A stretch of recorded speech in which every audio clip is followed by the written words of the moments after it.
দেখুন, যে কথাটি বলেছিলাম, ঢাকা থেকে খুলনা এবং খুলনা থেকে ভাঙ্গা হয়ে ঢাকা যাওয়ার যে রেলগুলো রয়েছে সেখানে 4টি লাইন দেখা যাচ্ছে। এটি মাওয়া প্রান্ত, মাওয়া স্টপেজ। এই রেল লাইন স্টেশনে যেটি চোখে পড়লো, ওঠা এবং নামার ক্ষেত্রে রেলের যে বগিগুলো স্টপেজ হয় সেখানে কিন্তু বেশ কিছু যাত্রীদের দেখা গেছে, বয়স্ক এবং অসুস্থ রোগীদেরকে নিয়ে ওঠানামায় নানা বিড়ম্বনা এবং ওঠানামার ক্ষেত্রে কিন্তু একটি জটিলতা রয়েছে। এই যে বিষয়টি, এটি নিয়ে কিন্তু বারবার আমরা কথা বলেছিলাম রেল কর্তৃপক্ষের সাথে, তারা কিন্তু সঠিক কোনো তথ্য দিতে পারেননি। আসলে ওঠানামার ক্ষেত্রে মাওয়া স্টপেজ থেকে খুলনাগামী এই যাত্রী ওঠানামার ক্ষেত্রে তার কিন্তু একটি সিঁড়ি কোঠা না থাকার ফলে তিনি গন্তব্যে পৌঁছতে পারলেন না। এখন বিকল্প পথে তিনি অর্থাৎ গাড়ি যোগে যাবেন খুলনায়।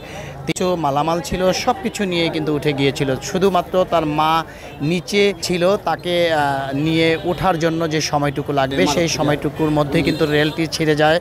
আর এই ছেড়ে যাওয়ার ফলে কিন্তু তিনি এখন বিকল্প ব্যবস্থায় খুলনায় পৌঁছবেন। এই যে একটি বিড়ম্বনা, এই বিষয়গুলো কিন্তু দীর্ঘদিনের। আসলে দেখুন, এই জন্য আমার কষ্ট হইলো, মারের নামতে নামতে গেল গা, কারণ দূর তো অনেকটা দূর, তো দূরে যাইতে বস্তা লয়ে মাদত করিয়া তোলা যায় না। এই সময় জায়গা গাড়ি উঠতে পারিনি, বস্তা গাড়িতে নামাই দিছি। বস্তা উঠাইছিলেন? আচ্ছা আচ্ছা আচ্ছা। পরে আবার একজনকে দিয়ে গাড়িতে নামাইছি, বস্তা কচি বস্তা ফালাই দেব, পরে বস্তা ফালাইছি মাথায়, পরে বস্তা এই গানটা তো মাই করতেছে বাসে যাইতে, বাসে যাবো গানটা।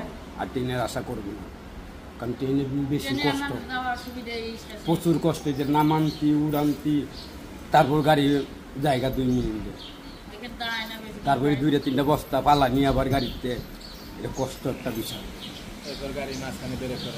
মাঝখানে তো বের করে কষ্ট, উইলকানিতে একবারে নিয়ে যায়।